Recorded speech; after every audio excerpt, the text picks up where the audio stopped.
Hello, welcome to my little trip down road testing memory lane.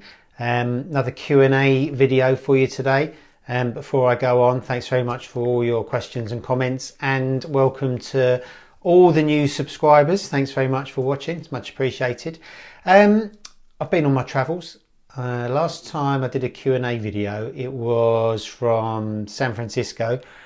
Bit of jet lag, little early morning coffee doing a Q&A video. And I was there to ride some Indians, new Indian Scouts. There were 5 new models, and we rode from San Francisco down to Santa Cruz, through the canyons, along the coast, Pacific Coast Highway, and then back again, which was absolutely amazing. And you can see that test online now on MCN's YouTube channel, MCN's website, and an MCN newspaper. I've had to write all this down actually. I then came straight back and we did a little test on the BMW M1000 XR. Now, rode that bike at the launch a month or so ago. Phenomenal motorcycle. And we got to ride it for a few laps at Donington because we hadn't ridden it on track yet. Unfortunately, the weather didn't play ball and it rained pretty soon after we went out on track. So never really got to push it hard. But you got the feeling that it is, you know, power aside, because it's immensely fast. But the chassis and the brakes and the handling is just like a super bike. Really, really impressive.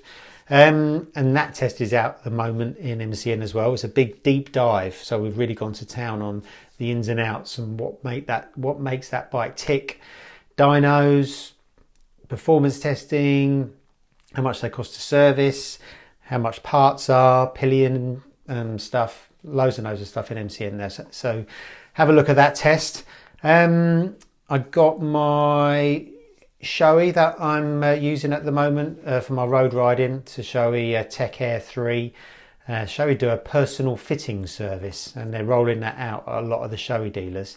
And basically they put your head in this device that looks like the old Clark shoe measuring device when you're a kid, where you put your foot in it and they clamp the measurements around it. They do the same with your head. They put all the data in a computer and then say what size crash helmet you are, and it suggests what pads to stick in the lining, which a professional from Shoei does for you. And they're all pre-cut pads that go in your cheek, go in the scalp bit, all around the helmet, and you end up with a helmet that just fits absolutely perfectly. And I think that's 50 quid. So I'd say that's £50 well spent, because, you know, given there's only small, medium, large, etc., you're never going to be quite in that size zone, are you? So you're always going to need a little bit of adjustment, and that's a really good service, well worth doing. Then we went off to the south of France to ride the new Husqvarna Svartpillen 801, which is kind of a Duke 790 KTM with different clothes. You can read that review and see that video on MCN soon as well. I've done a group test with a Husqvarna, F900 GS BMW and a Tiger 900, new Tiger 900. Did a launch of a Maving electric bike in London. And then, of course, immersed myself in the Suzuki GSX-R 750. So I made a video a month or so ago, what makes this bike great, kind of celebrating the GSX-R 750s of the noughties era. And then of course I bought one myself, so I put my money where my mouth is, bought a 750 crash damage one. You can see the first installment of that video online. The aim is to get it all ready for Suzuki Live at Cadwell Park in the summer, which hopefully we'll do. And next Monday you'll see the second installment of that video. Yeah, it's going really, really well. I can't wait to ride it. I haven't actually ridden it yet, so yeah, that would be really good fun. So let's have a chat. Let's pick out some questions. So the first one's from Flatstick46. This is quite a while ago, so apologies for not answering it sooner. I know you're a big fan of the new Tuono, as I am, but if you were part of the R&D team, what would you do to enhance its already superb performance? Cheers, PS. Cheers, Ian. Thanks, Ian. PS, any chance to bring back the Facebook Live sessions of the COVID era? Well, that COVID era was, that kind of launched a lot of YouTube channels, didn't it? And we did quite a few MCN. I basically did them in my bedroom, did some live chats as well. And they're really, really good. But I guess that's evolved into this, really. Although I'm not able to answer as many questions as I do on the live stream, because that was about an hour long. But rest assured that I collate all the questions. They're in a big folder and I pick them out 5 or 6 per Q&A. So hopefully I'll get to everyone's questions at some point before you all get bored of me and switch off. But in terms of the Tuono question, that's a really interesting one. So we did a Super Nakeds group test a month or so ago, which was triggered by the new KTM 1390 Super Duke R. So we had the KTM in there, we had the Ducati Street Fighter in there, we had the BMW M1000R in there, and we had the Tuono in there. And the Tuono won. The Tuono maybe not as mad as the KTM, it's not as serious or as powerful as the Ducati, it's not as racetrack orientated as the M1000R, but the Tuono is just a beautiful balance of everything, and the thing we love about the Tuono is the engine character, the noise it makes like a pure MotoGP V4 howl. It's got some of the best suspension and ride quality of any motorcycle you can buy. It's got one of the grippiest front ends going into corners. It looks great, it's built beautifully, it's comfortable. I mean, it's just tick, tick, tick, tick, tick. So where would you even go with it? Well, I don't know if there's too many places you can, to be honest, because I spoke to somebody at Aprilia when we were on the RS457 launch recently in Modena in Italy. And they, they're aware of all the other bikes, and they say, the Tuono actually makes the least power of all the Super Nakeds. It makes 159 bhp on MCN's dyno, or the one we use, which is way down on a M1000R, which makes a close to 200 genuine rear wheel horsepower.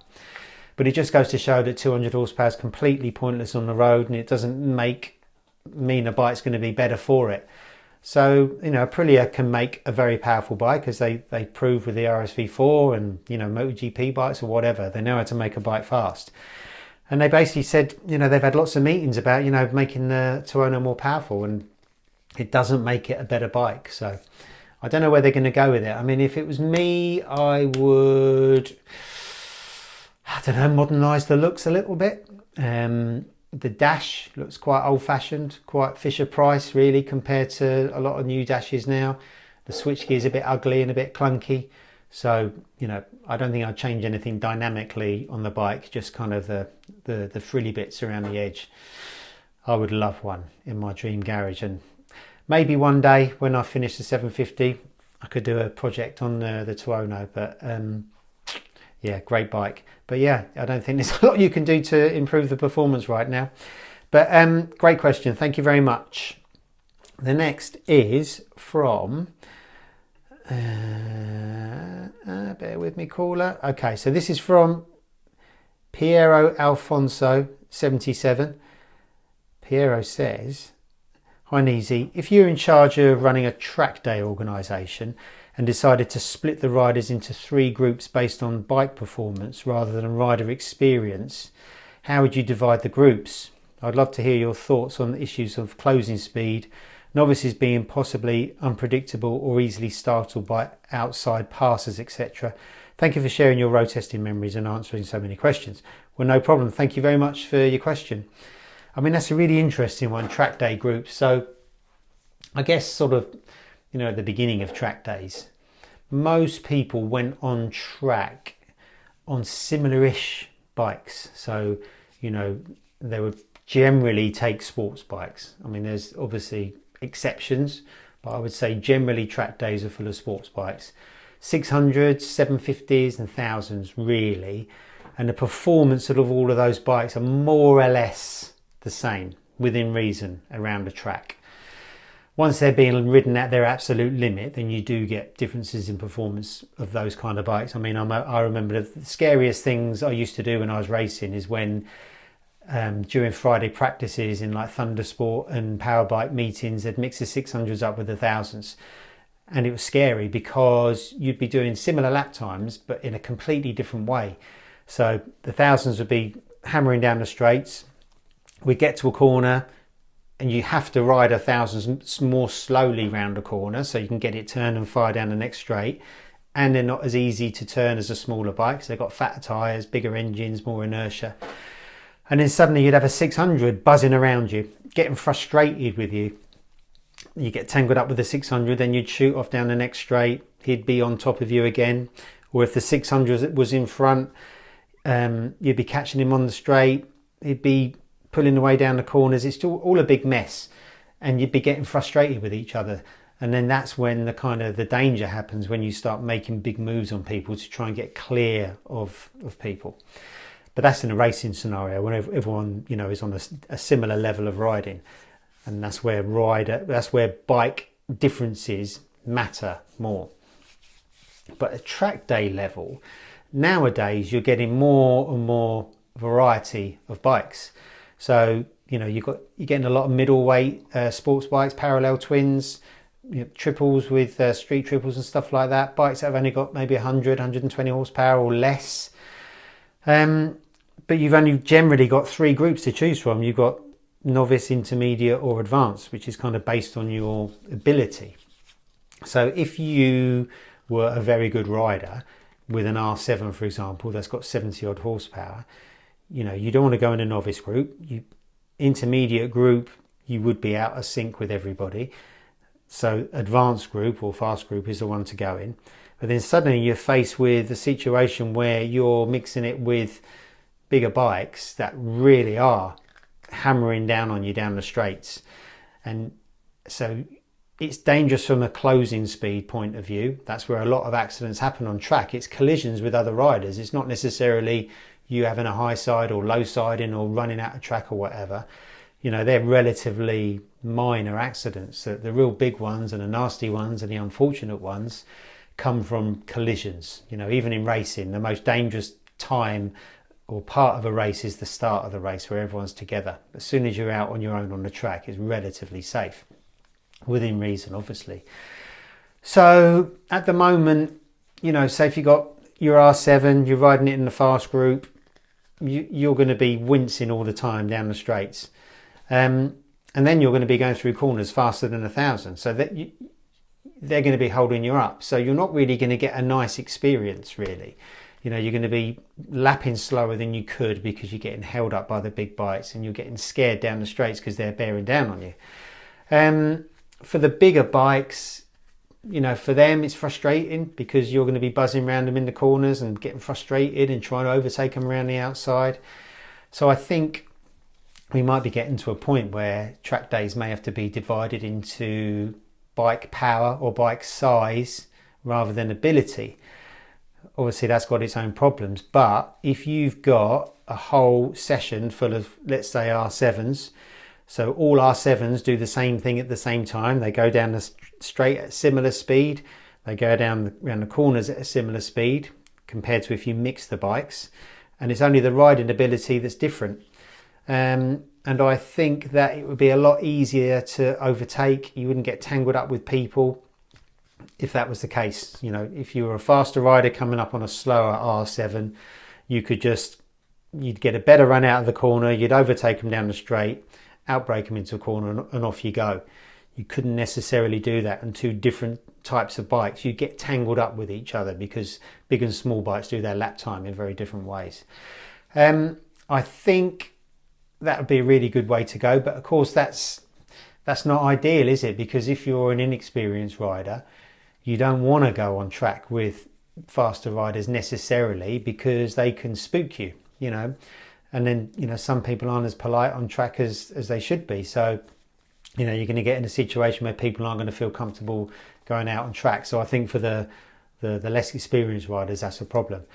It's a bit of a conundrum, really. Even track days that go to Europe, and they divide the groups up by lap time. So you've got transponders on your bike, so everyone's kind of doing similar speed in the groups. That works quite well, although I don't think they can do that in the UK because of insurance problems. As soon as you start timing people, then it sort of becomes a time trial or a race, and you need different insurances.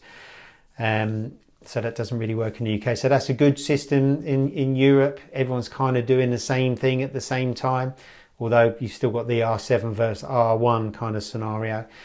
But I think if you're a more experienced rider, you can kind of mitigate all of that. But I think if you're a less experienced rider, the thing to do is to find novice only track days, where you're kind of all in the same boat together, really. And it's a much kind of kinder, safer environment than a normal ego-driven testosterone-filled track day, which they often can be. It's a really, really difficult one, but maybe you couldn't subdivide the bike groups into abilities. Then it would take all day to get your couple of sessions done. So it's a really difficult one, but I think that given that there's so many new middleweight sports bikes, and I don't really think there's a place for them on track days at the moment. But if track days had classes for those bikes, I think they'd be more popular, and I think maybe more people would buy R7s, etc. But it's an interesting one, isn't it? So, yeah, what do you lot think? Do you think track days should be divided into ability groups or bike size stroke power groups? Let me know in the comments. But thanks very much for the question. Next is from user 1Z6LZ8TC2R. I have a question about weight. Thanks for your question. It seems like small bikes are getting heavier, which is a shame. I heard you saying in the launch of the RS457 there's a requirement that small bikes would be at least 175 kilos. Can you explain more about it? For example, the first gen Duke 200 was 127.5 kilos, the 390 was 139 kilos, and the 690 was 149 kilos. But in the last decade, they've gained a lot of weight. The 390 is around 160, the Svartpilen 701's 175. I thought that they've lost their mind. All of their appeal comes from the lightweight character. But if this is law, what's the reason? I love small bikes like the Grom and Dukes. Thanks, Abraham. Well, yeah, really good question about weight. I don't think bikes are necessarily getting heavier. They're getting a little bit heavier because of Euro regulations, where there needs to be more sound deadening in bikes. There needs to be heavier cats, that kind of thing. They've got more electronics on them, which all weigh stuff. I mean, the first ABS units on bikes were like 10 odd kilos. They weighed a ton. With regard to that RS457, with A2, there's a power to weight ratio. So the thing with the Aprilia, it's the least weight it could be within the rules, and the most power it can be within the rules. So that was the thing about the Aprilia. In terms of bikes, seeming to gain a lot of weight, that is really simply a case of how manufacturers decide to present the weight of their bikes. So, quite the lower figures you've quoted there are all dry weights, and nowadays they quote either wet weights or curb weights. So dry weight is a weight of the machine, a complete machine with no fluids in it at all. No engine oil, no water, no brake fluid, no oil in the suspension, no water in the battery, completely dry. So that's a dry weight, so obviously that's very low. Then you've got a wet weight, which is generally the bike completely ready to go minus fuel. And then you've got curb weight, which is a bike completely ready to go with fuel. But then within curb weight, some manufacturers claim 80% fuel level, some claim a full tank. So it's all a little bit difficult to compare. There was a big, back in the noughties with 600s and 750s and even thousands, manufacturers used to claim dry weight. And of course, there's no way of verifying a dry weight, because once you get the bike back to like MCN to test and you put them on the scales, they're going to have fluids in them. So manufacturers were probably, the weights they chose were probably decided more by committee than the actual bike weighing a certain thing. I've heard a story, an unverified story, that one of the manufacturers in the sort of the days of the 600s would see that bike A weighed 163 kilos dry, bike B weighed 167, so they thought, right, let's make ours 165, and they can just quote 165 and there's nothing to sort of prove otherwise. So I think the discrepancy in weights is the way the manufacturers choose to present them. And sometimes when they go from model to model, they'll change from dry to curb, and then they'll go from curb to dry for the next generation to mask how much heavier they've actually got because of the Euro rules. So some of it's a little bit naughty. Mostly when bikes are tested by MCN, we stick them on the scales full of fuel and get a good weight. And then most manufacturers' curb weight are pretty close to the actual real weight. So, curb weight's the key. If you see dry weight or wet weight, it's kind of a little bit hard to know how much these bikes weigh. But yeah, small light bikes are more fun, that's for sure. But you've got to be kind of a little bit canny when you're looking at claim figures to realise exactly what they are. But really good question, thank you very much. This one is from Western's Are Kitchens. Thank you for your question. Uneasy, when you're running long-termers and you talk about fitting tyres and other upgrades, who foots the bill? Do MCN subsidise your fuel costs, etc. when you're testing? Thanks for all the information, informative content, Sam. Thanks very much for your question. This is a really interesting one because, what we do for a living as road testers and staff for MCN and other magazines is most people's hobby.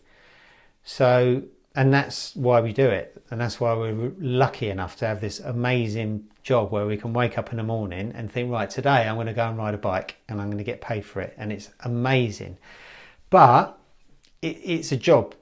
And MCN, as well as being a weekly newspaper and website and YouTube channel, as well as all the other publications, they're businesses. So none of it kind of relies on the kind of staff doing things for free or things being obtained for free. So for example, when it comes to fuel costs, every page in MCN has kind of a value. It costs X amount to produce a page of MCN, and that cost has to be split between the photography, how much it costs to write, how much the fuel bill would be, how much it costs to get that bike from the importers, whether we rode there to get it, whether we put it in a van. It covers the cost of a coffee while you're out testing in the cold, or a bottle of water when you're testing in the hot, a sandwich at lunchtime. All of those things are kind of accounted for in the pages of MCN and other publications, which is why, and it's the same with all journalism. Journalism costs money. If you want to go and interview Rossi, you've got to get on a plane, you've got to have some food when you're on your way there. Although you love doing it and you would probably do it for free, but don't tell them, it costs money to do. And it's a shame that in this day and age with, and this is a case in point, things happening online that you don't necessarily want to pay for. And that's what's killing journalism. Good journalism costs money, unfortunately. But anyway, so the bottom line is we don't, as staff, pay for the fuel of a test bike. That all comes from the company. If we get new tyres fitted, the tyre fitter is paid for by MCN. So we don't have to pay anything out of our own pocket to do our job, as you wouldn't with any normal job. And if you did, MCN, the content of MCN wouldn't last for very long, because I couldn't afford to ride from here to Scotland in fuel, every single week, or go to Europe to test bikes or whatever. Very few people could. Although, what do they say? I'm living a champagne lifestyle on lemonade money. So yeah. And then other things is when we're testing products. So, all these tyres that we fit to bikes, components we fit to bikes, kit that we wear, are all products that are tested. So they're products that come from manufacturers. Manufacturers don't give stuff out willy-nilly just because we want, you know, if I left MCN tomorrow and I rang Arai up, they wouldn't be giving me a free crash helmet. They don't do it because they like me. They do it because it's going to feature in MCN and they're going to get coverage and they're going to get a product review out at the end of it. And all the kit and all the tyres and everything all belong to the manufacturers. And they can all ask for them back. And some do when we finish testing them. Some things are worn out when you finish testing them. And, you know, we often give a lot of our kit to the air ambulance and to charities and stuff like that. Some of it we keep hold of as memorabilia, but you know, at the end of it, it all belongs to the manufacturers. So yeah, we're in a real lucky position where we get paid to do our job for a living, and it doesn't cost us any money to do our job. Yeah, and that's pretty cool, isn't it? Really, you know, we get to do it. We get to live our dream and do our hobbies and get paid for it. So yeah, so that's the answer to your question. When we're running long terms, yeah, long terms are the same as well. When we do our trips, we don't pay for our fuel, but everything else we pay for. You know, if I decide to go to the Nürburgring, you know, I pay for my own hotel, I pay for my own food and all the rest of it. If it was an actual MCN test, then all that gets factored in. But obviously budgets are becoming tighter and tighter now, and the real extravagant tests that we used to do in the past are kind of a little bit a thing of the past. But when it comes to long termers, a lot of the stuff we pay for ourselves. When it comes to actual trips, you know, the big European ones I've done, you know, I pay my way all the way around Europe, and because the bikes get featured in the paper, you know, what happens to them after you pile all these miles on them, get used for videos and get used for product reviews, then the fuel gets paid for, the tyre fitting gets paid for, and the manufacturers get product reviews from kit and tyres and stuff like that. But really good question, and something I get asked a lot. And finally, question from Alan Davis. Thanks very much for your question. Just watching one of your videos from about a year ago, and a question popped into my head that I can't remember anyone asking you. Is there any bike in particular, or any type of bike for that matter, that you would absolutely avoid given your range of experience? You talk a lot about how great many bikes are for obvious reasons, but are there any that you absolutely hate, or any real bad bikes that you'd rather give up biking altogether than throw a leg over? Good question. Obviously a lot of great bikes out there. There's two really that I don't like that much, that I would never really buy myself. First is a big capacity electric bike. I think small capacity electric bikes are fantastic. I think, you know, like 125 replacement electric bikes are brilliant, because having a 125 petrol engine, there's no real advantage to sort of petrol power for that capacity. It's not really giving you a lot of performance. It's giving you sort of a lot of vibration, a lot of heat, a lot of noise, which kind of around town isn't necessarily what you want. Okay, a lot of 125's got amazing range, but 125 electric bikes I think are good because generally you'd be doing shorter trips, so you can always charge at home. So that's good. They're very smooth, they're very quiet, and they're pretty pokey. But when it comes to the big ones, they're just so heavy, and their range is so limited, and the availability of chargers is so limited. I don't really think they're much cop. And then the other bikes I really try and avoid. I mean, I've ridden a couple lately. I won't say exactly what they are, but some adventure bike screens are horrendous. Not the real big ones, but a lot of the kind of the mid capacity screens are awful, and they absolutely kind of overshadow any other positive trait of that bike. And I know noisy screens are such a personal thing, you know, depending on your height, how you sit on the bike, you know, what your tolerance level is to wind noise, that kind of stuff. But honestly, sitting on some adventure bikes at motorway speeds, not even really silly motorway speeds, is like sitting behind a jet ready to take off. It's awful, you know, and it literally gives me a headache. So I think those type of bikes I would actively avoid. You know, I'm running a KTM Super Duke long termer at the moment, and sometimes I listen to music in my crash helmet through the intercom with earplugs in, and at motorway speeds I can clearly hear the music on the KTM with no fairing, and on an adventure bike just no way. It is so loud. And you know, I've said before, I'm deaf in my left ear, my right ear is going downhill, so I'm really worried about my hearing. And when I ride some adventure bikes, it really worries me to the point where I just slow down. And but then what's the point of an adventure bike that can do 300 miles and big trips and is really comfy if you can't really ride it far because of the noise? So those two bikes really. Everything else, it's horses for courses, you know, whatever your personal preference is, but there's not too many rotters out there, that's for sure. So that's it for another video. Thanks very much for watching. Stay tuned next week for the next update for my GSX-R 750. If you enjoy this, please like and subscribe, and stay tuned for more videos like this coming very soon.